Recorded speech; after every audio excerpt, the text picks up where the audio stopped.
Hello అందరికీ welcome back to Nandini's హరవిల్లు. ఇవాల్టి మన వీడియో వచ్చేసి చిట్టి చిట్టి బోండాలు. అదేనండి, మన పునుగులు ఎలా తయారు చేసుకోవాలో చూద్దాం.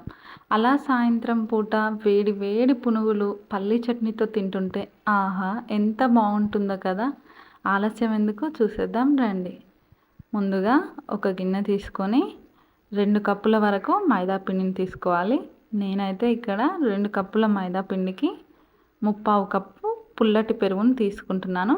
పుల్లటి పెరుగు అయితే మనకి పునుగులు కొంచెం పుల్లగా సాఫ్ట్గా బాగుంటాయి.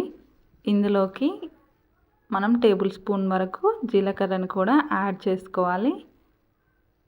జీలకర్రని యాడ్ చేసుకున్న తర్వాత మనము రుచికి సరిపడేంత ఉప్పును కూడా యాడ్ చేసుకోవాలి.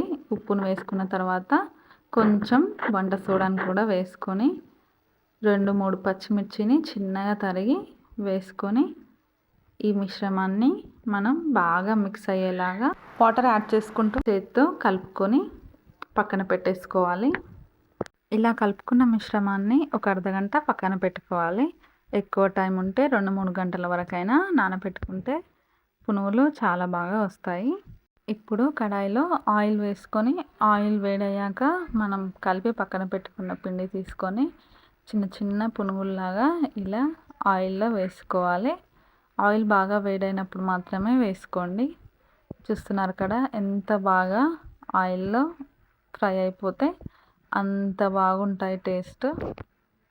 ఇలా మనం వేసుకున్న పునుగులన్నీ అటు ఇటు తిప్పి ఒక బౌల్లోకి తీసుకొని మనం తినేయడమేనండి. చూసారు కదా ఎంత బాగుందో. అలా సాయంత్రం పూట ఏం చేయాలో అర్థం కానప్పుడు ఒక్కసారి పునుగుల్ని ఇలా ట్రై చేసి చూడండి. టేస్ట్ అయితే చాలా బాగుంటుంది.